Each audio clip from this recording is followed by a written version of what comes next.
Essays on Untouchables and Untouchability Religious by Baba Sahib Ambedkar. Chapter 3, Part 2.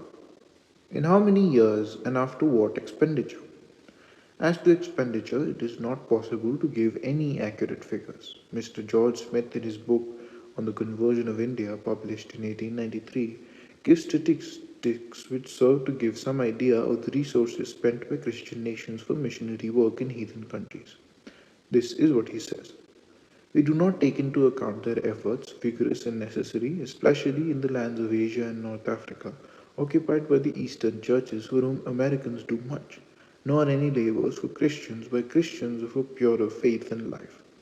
Leaving out of account also the many wives of missionaries who are reported statistically in their husbands, Reverend J. Val, president of the Danish Missionary Society, gives us these results. We accept them as the most accurately compiled and as almost too cautiously estimated where estimate is unavoidable.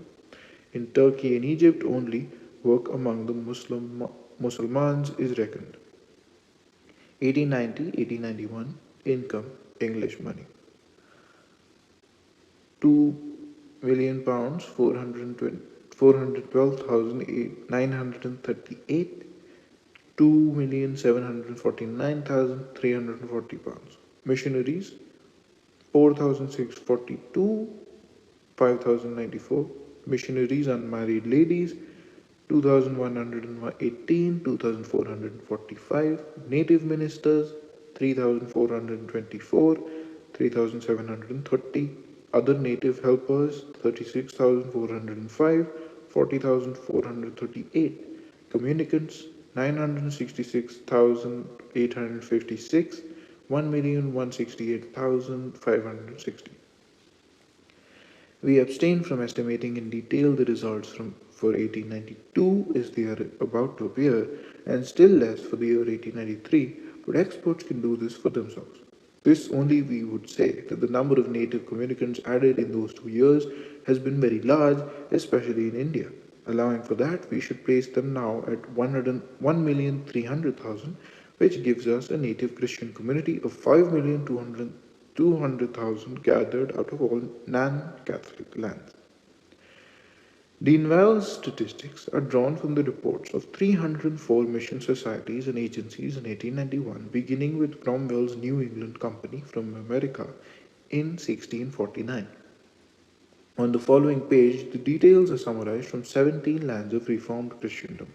The amount raised in 1891 by the 160 mission churches and societies of the British Empire was 1,659,830, and by the 57 of the United States of America, 786,992 pounds.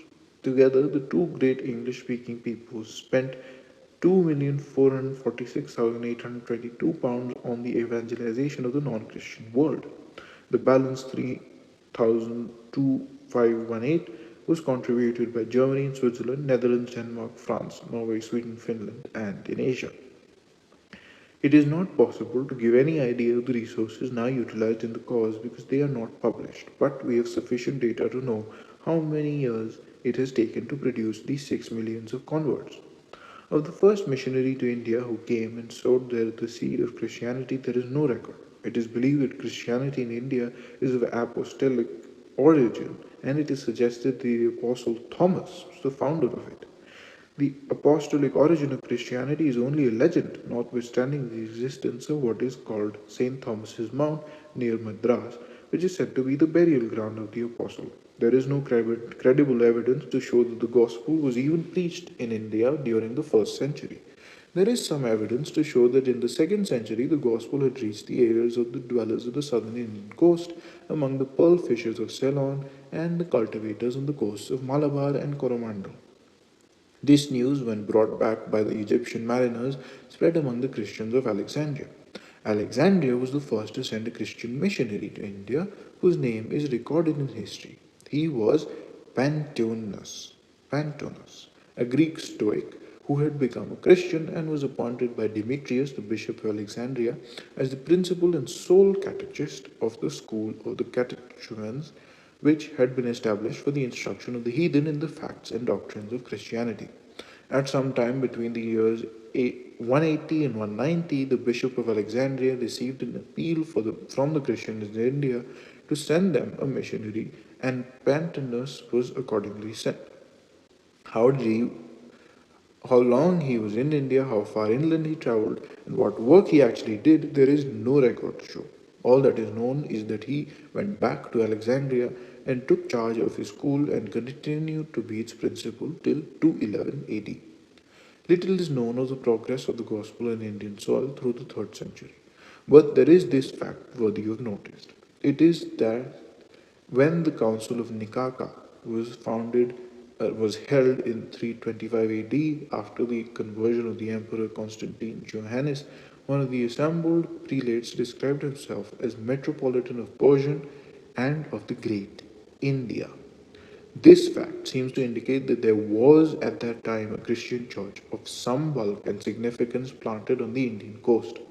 On the other hand, this probably implied little more than an episcopal claim to what had always, as in the Book of Esther, been considered a province of the Persian Empire. The scene shifts from Alexandria to Antioch and from the beginning of the 3rd to the end of the 5th century. It is Antioch which took the burden of Christian enterprise upon its own shoulder. The 6th century was the last peaceful year for Christian propaganda. This seems to mark the end of one epoch. Then followed the rise of the Saracens, who carried the Quran and the sword of Muhammad all over Western Asia and Northern Africa, then threatened Europe itself up to Vienna, and from Spain into the heart of France. The result was that all the Christian people were distanced and distracted, and their missionary effort was held up for several centuries.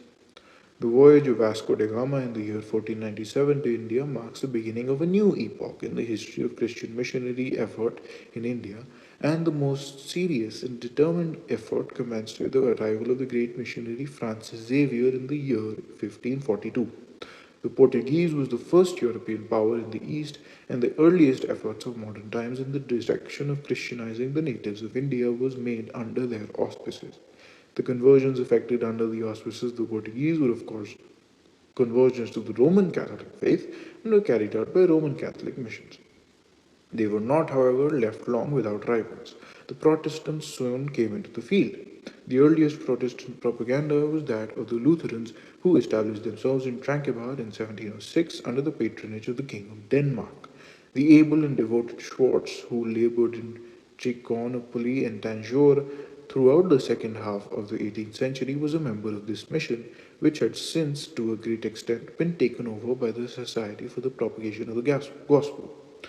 Next came the Baptist mission under Carey, who landed in Calcutta in 1793. Last came the Anglican Church, who entered the missionary field in 1813, and since then the expansion of missionary enterprise was rapid and continuous. Thus, Christian propaganda has had therefore a long run in India. It had had 4 centuries before the rise of the Saracens, who caused a break in the missionary activity. Again, after subsidence of the Saracens, it had had nearly 4 centuries. This total of 6 millions is the fruit gathered in 8 centuries. Obviously, this is a very depressing result. It depressed Francis Xavier. It even depressed Abbe de Boy, who, writing in 1823, some 300 years after Xavier, declared that to convert Hindus to Christianity was a forlorn hope. He was then criticized by the more optimistic of the Christian missionaries. But the fact remains that at the end of the period, there are only about 6 million Christians out of a total population of about 358 million. This is a very slow growth indeed, and the question is, what are the causes of this slow growth? The end.